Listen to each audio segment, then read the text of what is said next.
here's your EOAlive weather forecast. Hope all of you a great Thursday. Gabe Curtis reporting on this December 8th, brought to you by Valley Insurance, who now in downtown LeGrand with open enrollment through January 15th. Those highs have topped out into the upper 20s to lower 30s for much of us today, with that exception for those colder spots, 23 in Joseph and in Burns. Warmest out towards John Day and up into Pendleton, upper 30s to lower 40s.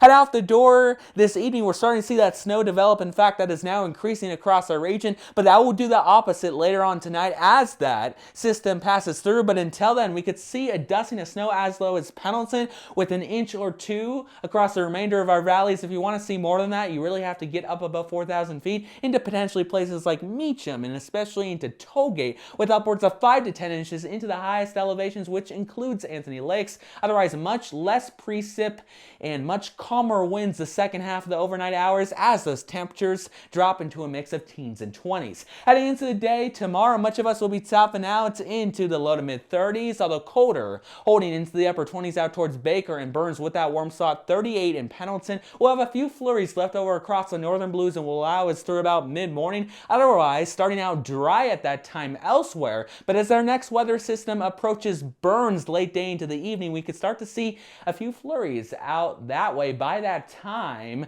with an additional dusting to about an inch in some areas during the day tomorrow. Otherwise, it's going to be pretty quiet until we hit the overnight hours. Heading into the day tomorrow for LeGrand, it looks like this will start out into the mid to the upper 20s at the 8 o'clock hour, with at least a few snow showers around, mixing with those sun breaks, beginning with a light southwesterly wind flow as those highs reach the low to mid 30s.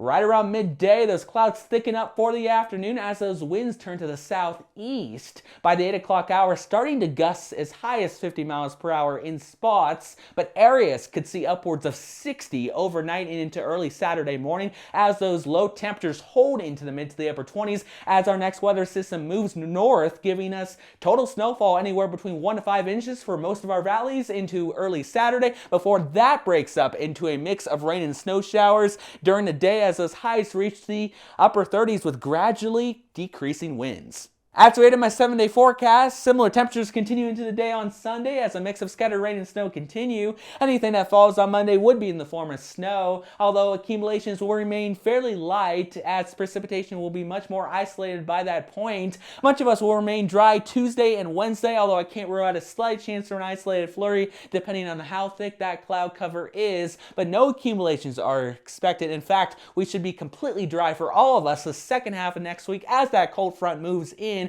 bringing us below average temperatures as those highs cool into the 20s with lows into the teens and potentially even single digits depending on how this plays out. This has been Gabe Curtis, bringing the most accurate forecast you get here in Eastern Oregon. Thank you to the folks down at Valley Insurance for sponsoring this weathercast, and I will be back tomorrow.